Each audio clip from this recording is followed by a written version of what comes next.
everyone, I am Dr. Swati from Blueberry Dental Clinic, Bangalore.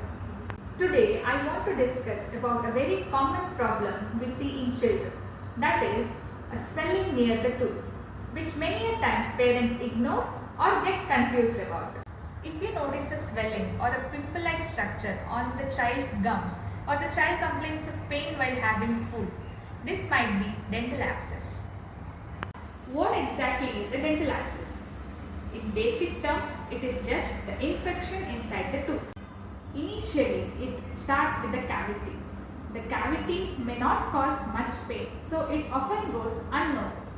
But slowly, the decay progresses deep into the center of the tooth where there is pulp and it reaches the nerve of the tooth.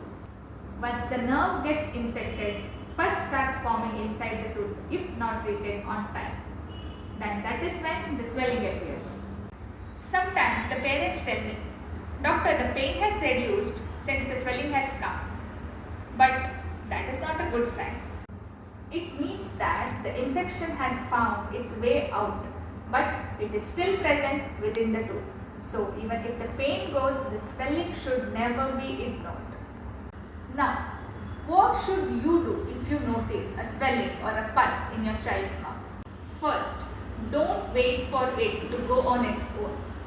Second, don't give any random medication. Third, please visit your nearest dentist as soon as possible. Now, let's talk about the treatment.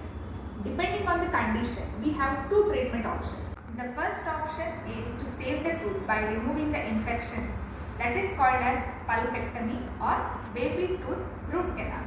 Here, in this procedure, we remove the infected part, clean the root canals and keep a medicated material inside the canals. Usually, once the infection subsides, we give a cap or crown to the tooth. This protects the tooth from further infection. The second option would be extraction of the tooth. This is advised when the tooth is too weak or the infection is too severe. Again, after the extraction, once the infection is under control, depending on the permanent tooth germ which is growing below, a space maintainer may or may not be advised. Often parents worry, will my child be in pain during the treatment? I want to reassure you, we try to make all the procedures as comfortable as possible for every child, and most of the children cooperate with the proper guidance. Also, treating early makes everything much easier. If we delay the treatment, the infection may increase and the procedure may get complicated. So, to summarize, if you see pain, swelling or food particles getting stuck in between your child's tooth, don't ignore it. Early dental care can save the tooth and prevent unnecessary discomfort for your child. Thank you so much for watching. Take care.